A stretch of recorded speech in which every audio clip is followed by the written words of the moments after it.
जैन दोस्तों, आप देख रहे हैं अपना चैनल फैब्रिक ज्ञान में आपका MS चौहान। आप हवा महल स्टूडियो से अपना ये प्रोग्राम देख रहे हैं। खाना खा के टहलने निकले तो ये एक मैसेज नज़र में आया, तो हमारा फ़र्ज़ बनता है इसके विषय में बात करें। तो हमारे एक सब्सक्राइबर का क्वेश्चन था कि सिल्क के कपड़े पे एक कपड़े से दूसरे कपड़े पे कलर चढ़ जाए तो उसको हम अनुपम से निकाल सकते हैं क्या?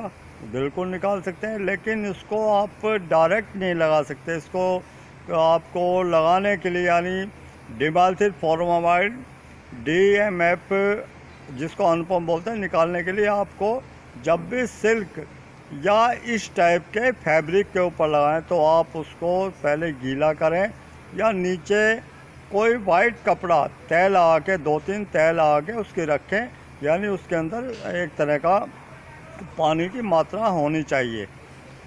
क्योंकि हम इसको डायरेक्ट लगाएंगे तो डायरेक्ट लगाने पे क्या होगा कि वो एक तरह का, जैसे हम हीट यानी गर्म प्रेस लगा देते हैं, उस तरह सिकुड़न आ जाएगी और ये हमारा कपड़ा वहाँ से डैमेज हो सकता है। बाकी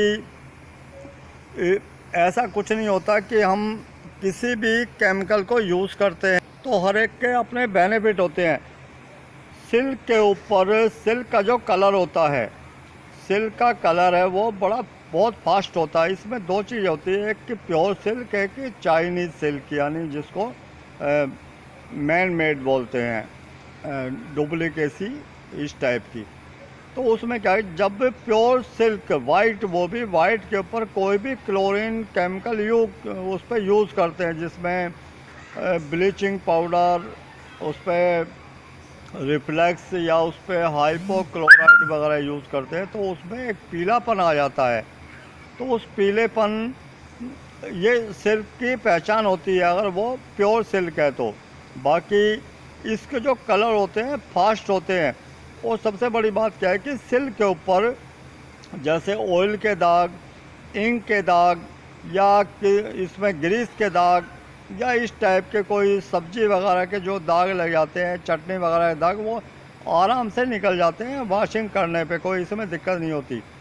अब दिक्कत आती है कि ये दाग लगते क्यों हैं? दाग लगते कब है कि जब हम कपड़े को, गीला कपड़ा है, गीले कपड़े को जब बाहर और दूसरे कलर के साथ में रख देते हैं, जब हवा लगती है यानी ऑक्सीजन लगेगी तब लगेगा, या हाइड्रो करेंगे तब लगेगा।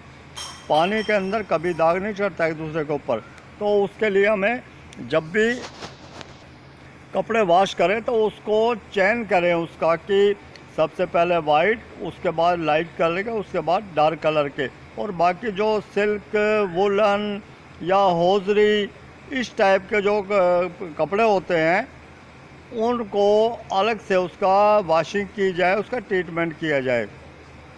अब बात आती है कि ये कलर जैसे ऑर्डनरी होते हैं, ऑर्डनरी लग जाते हैं, और जो भी हमारे जो डाई यानी डाइंग और पेंटिंग होती है तो उसके ऊपर एक प्रोसीजर होता है। प्रोसीजर मतलब उसे क्यूरिंग किया जाए। क्यूरिंग मतलब देसी भाषा में इसकी एक सिकाई की जाती है। उस पर 200, 250, 300 सेंटीग्रेड पे इसको जो कलर है उसको फिक्स करने के लिए।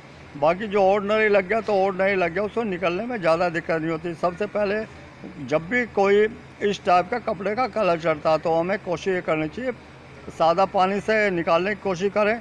उसके बाद हम इस पर सॉफ्ट जो डिटर्जेंट वगैरह यूज़ करें। अब हम करते क्या है, कई बार इस पर हार्ड केमिकल लगाते हैं। हार्ड केमिकल से क्या है कि कपड़े का जो प्रॉब्लम है वो और ज़्यादा एक ज़िद्दी स्वभाव लेता है, जिसे हार्ड स्टेन बोलते हैं। तो उसी तरह कुछ केमिकल है हमारे, जैसे DKR है, DKI है, चिलर वॉशिंग एजेंट है, उसमें रेजिस स्कोर है, काफ़ी इस टाइप के हैं। लेकिन प्रॉब्लम क्या आती है, जब हमें ये केमिकल नहीं मिलते भी हैं तो वो बहुत बड़ी पैकिंग होती है, और सबसे बड़ी बात है इसकी जो एक्सपायरी डेट है वो कम होती है। एक छोटा लॉन्ड्री वाला, छोटा एक ड्राई क्लीनर इसको लेगा तो उसको बहुत ज़्यादा कहते हैं कि भाई इंडस्ट्री में तो ले सकते हैं, उनको बड़ी प्रॉब्लम हो सकती है। तो उसके लिए क्या करें, जब ऐसी प्रॉब्लम हो तो सबसे बड़ी बात होती है कि हमें हिम्मत नहीं हारनी, हमें ये देखना कि भाई कौन से केमिकल से मिलके क्या बन सकता है। तो उसके लिए हम क्या करें कि हर एक कंपनी अपना प्रोडक्ट बनाती है और उसके एडवर्टाइजमेंट करती है। कुछ केमिकल ऐसे होते हैं जो कि और कंपनियां नहीं बनाती, तो वो उसका बेनिफिट उठाते हैं, उसकी पैकिंग बड़ी कर देंगे, उसका रेट हाई फाई कर देंगी। वो एक मजबूरी हो जाती है। इंडस्ट्री वाले ले सकते हैं क्योंकि उनका बल्क क्वांटिटी में काम होता है। उसके लिए क्या करें कि जैसे हम मान लो हमें ऑयल निकालना है कपड़े से, तो उसके लिए ऑयल निकालना है, उस पर इंक का दाग निकालना है, या उसके ऊपर एक कलर से दूसरे कलर पे जो कपड़े का कलर चढ़ेगा उसे निकालना है। तो हम जैसे कोई भी NID लें और NID के साथ में हम उसमें एमल्सिफायर सब जगह मिल जाता है, और जो हमारे गारमेंट केमिकल स्टोर होते हैं उन पर मिल जाता है एमल्सिफायर। तो उसमें इसका रेशो क्या होता है कि आपने अगर मान लो 1 kg इसमें NID लिया, तो 1 kg जो NID है यानी नॉनानिक वॉशिंग सोप होता है, जो लिक्विड सोप होता है, तो उसके अंदर आप 20 ग्राम एमल्सिफायर डालें। तो ये हमारे क्या है कि एमल्सिफायर का असली काम क्या होता है कि ये तेल को, जो ऑयल होता है, ऑयल को पानी में मिलाने की क्षमता है कि पानी के अंदर हम तेल को डालेंगे तो अलग हो जाता है, तेल ऊपर आ जाता है, पानी नीचे बैठ जाता है। तो ये पानी में मिलाता है। तो उसी तरह जब हम इसको किसी डिटर्जेंट में मिलाएंगे तो वो तेल काटने का काम करेगा। तो ये इस टाइप के। और बाकी अगर आप इसी तरह जैसे हम कपड़ों के ऊपर यूज़ करते हैं, रंगीन कपड़ों के ऊपर यूज़ करते हैं काफ़ी केमिकल, और रंगीन कपड़े में सिंथेटिक कपड़े के अंदर क्या हम हाइपो, ब्लीच, आला वगैरह क्लोरीन केमिकल यूज कर सकते हैं, लेकिन उसकी मात्रा कम मात्रा लेके और साथ में उसमें और केमिकल ऐड करके उसको यूज कर सकते हैं। और पानी की मात्रा बढ़ा के उसको हम जो सिल्क वगैरह में, सिल्क की जो डाइंग होती है बहुत फास्ट होती है, हम इसको जो कलर लग जाते हैं उसको निकाल सकते हैं। ये क्या है कि सबसे पहली बात है कि हम काम तो करते हैं लेकिन केमिकल यूज़ करने से डरते हैं, और वो डर निकालने के लिए ही मैंने ये काम शुरू किया है, ये चैनल शुरू किया है कि किसी भी तरह का खौफ आपके अंदर ना रहे, आप अपने काम को बिल्कुल अच्छी तरह कर सकें। जैसे उसमें हम कॉटन के कपड़े से निकालने के लिए उसमें हाइड्रोजन पेरोक्साइड और बेकिंग सोडा यूज़ करते हैं गर्म पानी के अंदर, यानी पानी का टेम्परेचर वो होना चाहिए कम से कम 50 से 60 सेंटीग्रेड पे, वो है उसमें यूज़ करते हैं। फिर हम जो कलर निकालने के लिए उस पर वाइट में तो हाइपो, ब्लीच वगैरह यूज़ करते हैं। तो उसी तरह हम इस पर XNI और इसमें चिलर वॉशिंग एजेंट यूज़ करते हैं। तो इस टाइप की जो चीज़ें होती हैं कि आप काम करने की क्षमता रखें।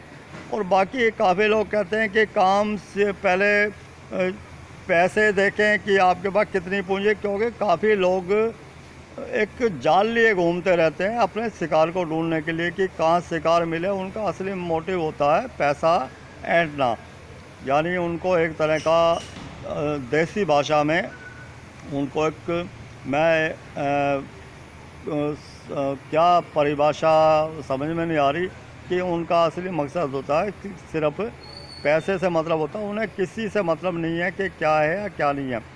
आप काम सीखें, काम सीखने के बाद आप के पास पूंजी कितनी है, आपके पास 10,000 है, 20,000 है, 50,000 है, जो भी आप उसमें काम शुरू करें। बड़ी पूंजी वाले तो कुछ भी अरेंज कर सकते हैं, बड़ा सेटअप लगा सकते हैं, लेकिन काफ़ी लोगों का क्या होता है कि 8-10 हज़ार रुपये मास्टर मिल जाएगा जो वॉशिंग कर देगा आपकी, और आप इस टाइप का अगर आप काम करने जा रहे हैं किसी मास्टर के भरोसे, तो आप अपने घर के जो बर्तन हैं उनको गिन के रखें कि बर्तन बिकने की नौबत आ सकती है। काफ़ी लोग इस टाइप के हैं, जैसे मैं उदाहरण देता हूँ कि जिसने अपनी ज़मीन बेच दी, खेती बाड़ी बेच दी, उसके बाद काम कुछ बचा नहीं है, तो उन्हें प्रॉपर्टी डीलिंग का ऑफिस खोल लिया कि भाई जैसे हम लूट पिट गए हैं तो इनको भी करो। तो इस टाइप के लोग काफ़ी हैं। और कुछ लोग उस सिर्फ किताबों में पढ़ के या यूट्यूब में देख के या उसमें गूगल पे जानकारी लेके इस टाइप की एक ट्रेनिंग देते हैं।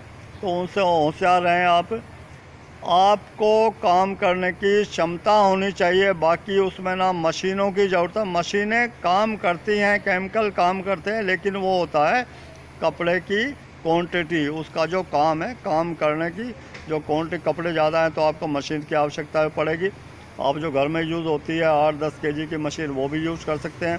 काम ज़्यादा बढ़ेगा तो आपके पास पैसा भी होगा, पैसा होगा तो आप मशीन भी ले सकते हैं।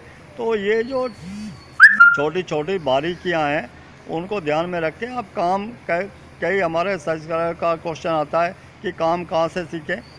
सबको देखो, सबको सुनो, विचार करो, अपने घर में जो आपके बुजुर्ग हैं उनसे इस विषय में बात करो, उनको बताओ कि मुझे क्या करना चाहिए, क्योंकि आपको वो एक जो मार्गदर्शन करेंगे वही सबसे बेटर रहेगा। तो दोस्तों, कपड़े का विषय यूँ ही निरंतर चलता रहेगा। मिलते हैं दोस्तों फिर ब्रेक के बाद। जय हिंद, जय भारत।